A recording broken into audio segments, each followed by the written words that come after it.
Why are you losing hair? Hair loss or alopecia is a temporary or permanent loss of hair that mainly affects men but is also observed in women. Hair loss is associated with disorders that affect your scalp or the entire body, such as illness, stress, iron deficiency, genetics, weight loss, aging, cancer treatment, and lifestyle. To better understand why we lose hair, let's first discuss the biology of hair growth. Hair is made of a filament protein called keratin, which is produced by the hair follicle found in the skin dermis and that contains specific stem cells. Hair follicles are dynamic structures that follow a cycle that leads to hair renewal.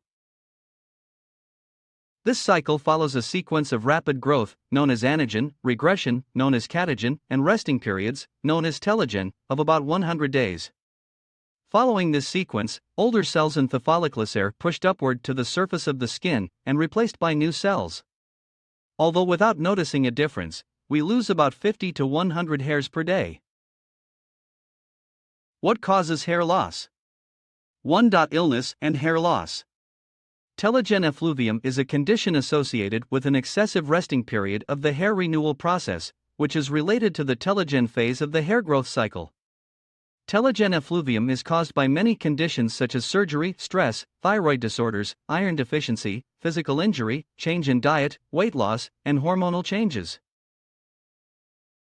Autoimmune diseases can cause a type of hair loss known as alopecia areata. In autoimmune diseases, our immune cells, that should be targeting foreign invaders such as pathogens, start attacking hair follicles, leading to hair loss. Fungal infection caused by Tinea capitis. Although it mainly affects children, this type of hair loss is caused by dermatophyte fungi that target the scalp, leading to large inflammation, pustular plaques, and extensive hair loss. Thyroid disorders, both hyperthyroidism and hypothyroidism, have been reported to increase the number of telogen hairs. Sex hormone imbalance. This is known as androgenic alopecia, where large hair follicles are induced to become smaller by the excessive secretion of the androgen steroid hormone, dihydrotestosterone. 2. Weight loss and hair loss. A sudden weight loss associated with decreased protein intake and vitamin B3 deficiency has been associated with acute telogen effluvium. Additionally, associations have been reported between weight loss-related nutritional deficiencies, chronic telogen effluvium, androgenic alopecia, female pattern hair loss, and alopecia areata. 3. Stress and hair loss. Acute and chronic stress has been reported as an inducer of telogen effluvium. Several stress hormones, such as catecholamines, prolactin, adrenocorticotropic hormone, corticotropin-releasing hormone, B-endorphins, and glucocorticoids, and neuropeptides such as substance P, have been shown to directly or indirectly affect the function of hair follicles. 4. Iron deficiency and hair loss. Iron is a cofactor for ribonucleotide reductase, a rate-limiting enzyme for DNA synthesis. As hair follicle cells are rapidly dividing cells, their need for DNA synthesis increases, and therefore, iron deficiency can reduce the number of hair follicles produced. 5. Cancer treatment and hair loss. Cancer cells are highly growing cells, and to slow down or block their growth, chemotherapy is used as treatment.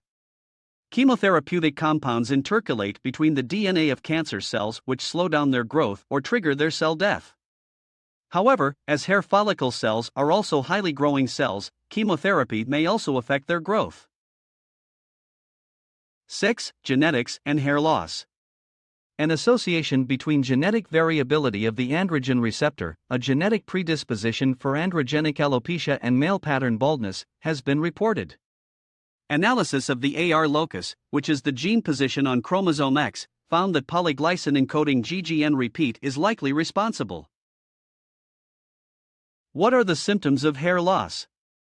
Depending on the causes, hair loss can manifest in different ways, including age-related gradual thinning on top of the head, circular or patchy bald spots on the scalp, stress and emotional-induced sudden loosening of hair, full-body hair loss associated with chemotherapy, and patches that spread over the scalp caused by fungal infections. What is the treatment for hair loss?